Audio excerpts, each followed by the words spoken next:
Balogun, and I want to show you how the doctor's module and prescriber works. So you're getting this video because you have already successfully been signed up as a doctor and prescriber. To log in, you simply need your email address and password.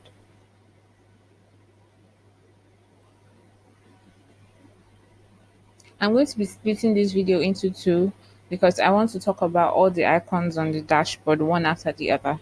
So it will be easy for you to understand. So please watch to the end.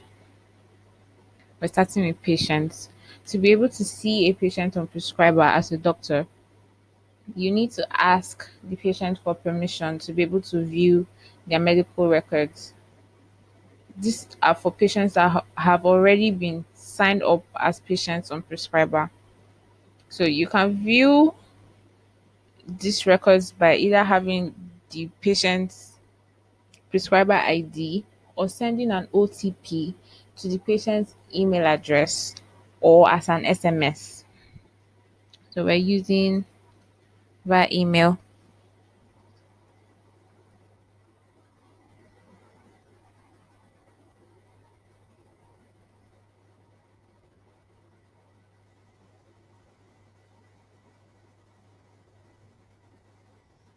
And click confirm.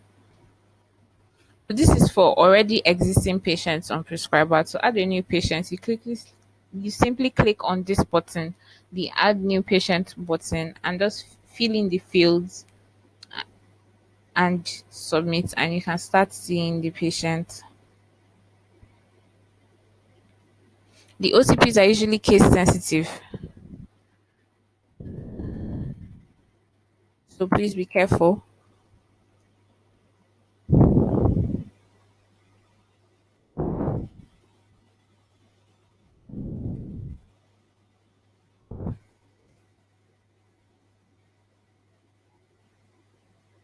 So this is the basic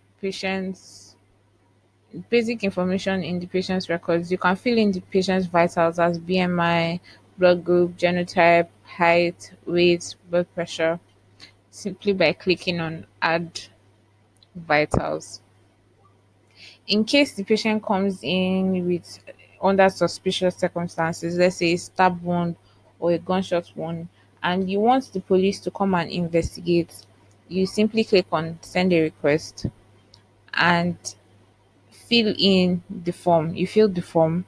It's just basically the nature of the wound, your name, your hospital address, the patient's phone number, and the patient's address.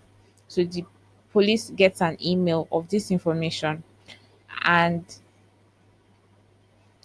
they come to your hospital just to investigate and see if their attention is needed in that situation. So to create a prescription, you can either send the patient to a pharmacy to retrieve drugs, or you can send them to a lab for tests. Let's say you want your patient to run a malaria test or a urine analysis so that you can determine what drugs to give to the patient. You can select your prescription type. We're using pharmacy. You select the expiry date of the prescription. That's how long you want the patient to use your prescription for, let's say till 14th of April.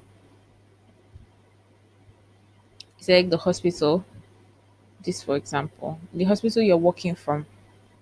So we use that for example, and we want our patient to use augmentin, 1 tab twice daily. If there's any additional drug you want to add, you simply click on add prescription. This same drug box comes up and you can simply fill in the drug again and the nature of the prescription, the description of the prescription.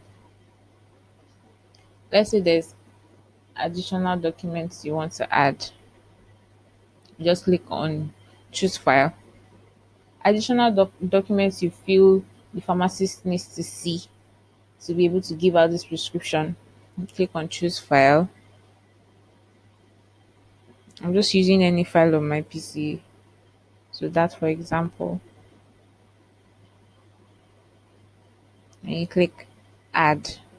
So a prescription code is sent to the patient, and the patient takes that prescription code to any pharmacy on Prescriber. They input the prescription code and they can view the prescription. In case a patient comes into your hospital unconscious and you cannot send an OTP to them to be able to access their records, you can simply override it or send us an email, or if you request for an override, we'll be able to send you how to do that. But that is not going to be in this video. So you can view your already made prescriptions and edit them. So you simply click on this button under the action column. You click, you can view your prescriptions very simply. That's it. Patients you have seen or patients that frequent you, that's your approved patients. You can view them and their prescriber ID under this column. You click on approved patients.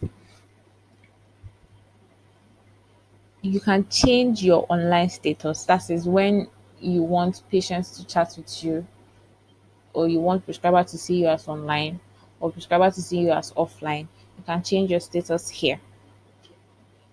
It's green now, so you're online. If you click on it, it goes gray, you're offline. And if you want to see status has been updated, if you want to go back online, you just click on it and you're back online. Very simple. Thank you so much. Please watch the next video.